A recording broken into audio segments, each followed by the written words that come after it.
Assalamualaikum warahmatullahi wabarakatuh. Bersama saya Desi Natalina Listiawati, guru matematika di SMA Negeri 1 Banjar. Pada kesempatan kali ini kita akan membahas mata pelajaran matematika wajib di kelas 12.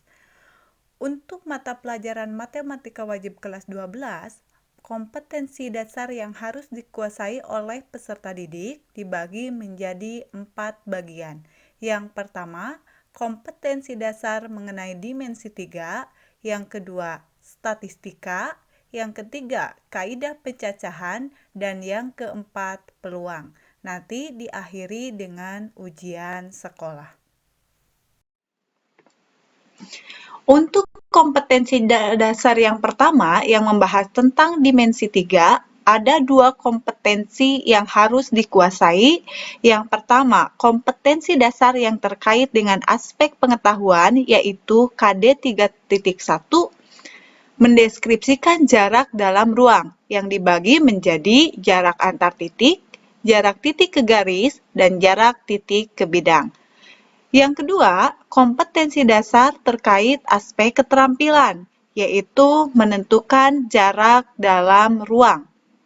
Ini dibagi menjadi jarak antar titik, jarak titik ke garis, dan jarak titik ke bidang. Jadi sama seperti yang KD 3.1. Nah, berikutnya, dimensi 3 sendiri tadi sudah disebutkan bahwa untuk KD-nya itu peserta didik diharapkan mampu untuk memahami dan menghitung jarak dalam ruang, yaitu jarak antar titik, jarak antara titik dan garis, dan jarak antara titik dan bidang. Tetapi sebelum masuk ke perhitungan jarak, ada prasyarat yang harus dikuasai oleh peserta didik, yaitu kedudukan, titik, garis, dan bidang. Nah, kedudukan titik, garis, dan bidang ini dibagi menjadi 5 subpokok bahasan, yaitu kedudukan antara titik dan garis, kedudukan antara titik dan bidang, kedudukan antara dua garis, kedudukan antara garis dan bidang, serta kedudukan antara dua bidang. Yang pertama, kedudukan antara titik dan garis. Kedudukan titik pada garis terbagi menjadi 2 macam, yaitu titik yang terletak pada garis dan yang kedua, titik yang tidak terletak pada garis. Kalian bisa perhatikan contoh yang ada di samping. Di situ terlihat gambar kubus ABCD EFGH, di mana ada titik M yang terletak pada ruas garis EF. Nah, untuk kedudukan titik pada garis, itu bisa kalian lihat contohnya adalah garis M. Jadi, titik M. Jadi, titik M terletak pada garis EF. Nah, untuk titik yang terletak di luar garis, atau tidak terletak pada garis, contohnya adalah titik A. Titik A ini tidak terletak pada garis EF. Nah, masih banyak contoh-contoh lain yang kalian bisa identifikasi dari kubus yang disajikan. Untuk yang kedua adalah kedudukan antara titik dan bidang. Ini dibagi menjadi 2 macam. Seperti tadi kedudukan antara titik dan garis. Jadi, ada titik yang terletak di dalam bidang dan ada titik yang berada di luar bidang. Contohnya ada pada gambar di samping. Di sana terlihat ada bidang ABCD yang terletak pada kubus. Itu kalau bisa dilihat ABCD itu letaknya di alas, ya, yang berwarna pink. Nah, salah satu contoh titik yang terletak pada bidang ABCD adalah titik D. Dan contoh lain, titik yang terletak di luar atau tidak terletak pada bidang ABCD, salah satu contohnya adalah titik H. Jadi, titik D terletak pada bidang ABCD, dan titik H tidak terletak pada bidang A, B, C, D. Yang ketiga, itu kedudukan antara dua garis. Ada 4 macam kedudukan antara dua garis. Yang pertama, dua garis saling berpotongan. Kedua, dua garis yang sejajar. Ketiga, dua garis yang saling berimpit. Keempat, dua garis yang saling bersilangan. Garis yang berpotongan itu terletak di bidang yang sama. Jadi harus terletak pada bidang yang sama. Sedangkan garis yang bersilangan itu terletak di bidang yang berbeda dan nggak punya titik persekutuan. Oke, kita perhatikan ke contoh. Di samping ada kubus ABCD, EFGH. Nah, yang pertama, untuk dua buah garis yang saling berpotongan, harus ada titik potongnya dan harus terletak pada bidang yang sama.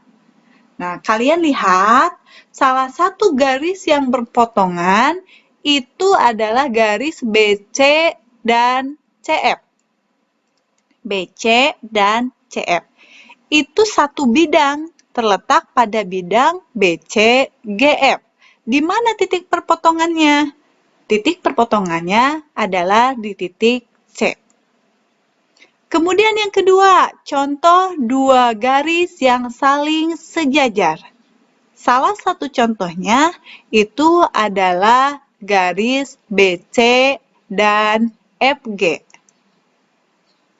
Garis BC dan FG. Jadi, garis sejajar ini, kalaupun garisnya kalian perpanjang sampai sepanjang mungkin, antara dua garis ini tidak akan pernah saling berpotongan.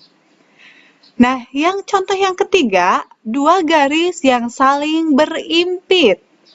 Salah satu contohnya, di situ ada garis AB dan garis PB. Garis AB dan garis PB adalah dua garis yang saling berimpit. Nah, yang keempat, itu contoh dua buah garis yang saling bersilangan. Contohnya, garis BD dan garis CF.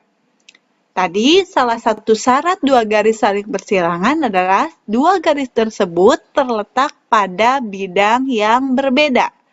Kalian bisa lihat bahwa garis BD itu garis yang terletak pada bidang alas atau bidang ABCD. Sedangkan garis CF itu adalah garis yang terletak pada bidang samping atau bidang BCGF. Dua garis ini garis yang saling bersilangan.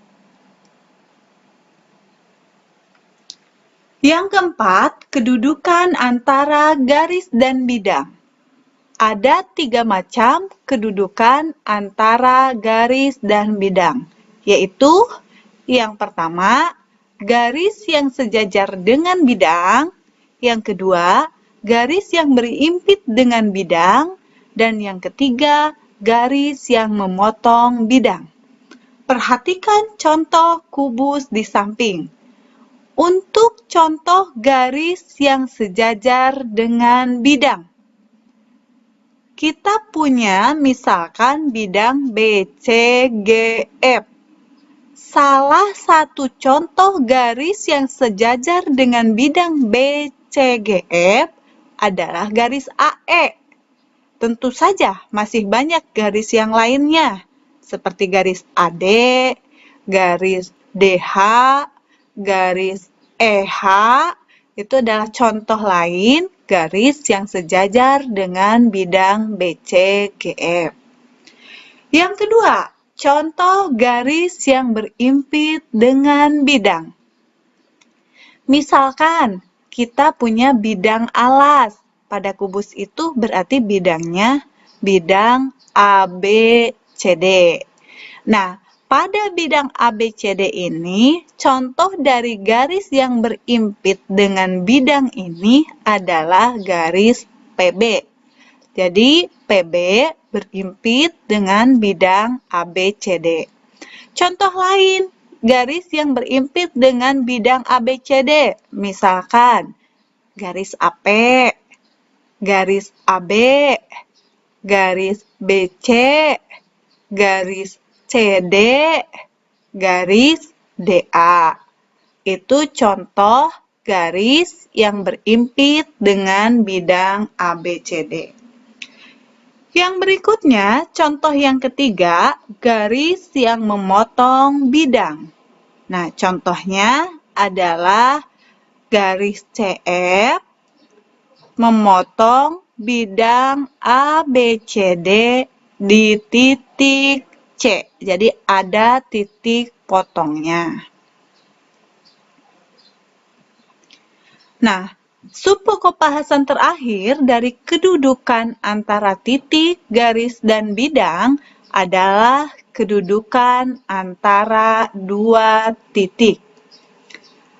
Ada 3 macam kedudukan antara dua bidang. Yang pertama, dua bidang yang sejajar.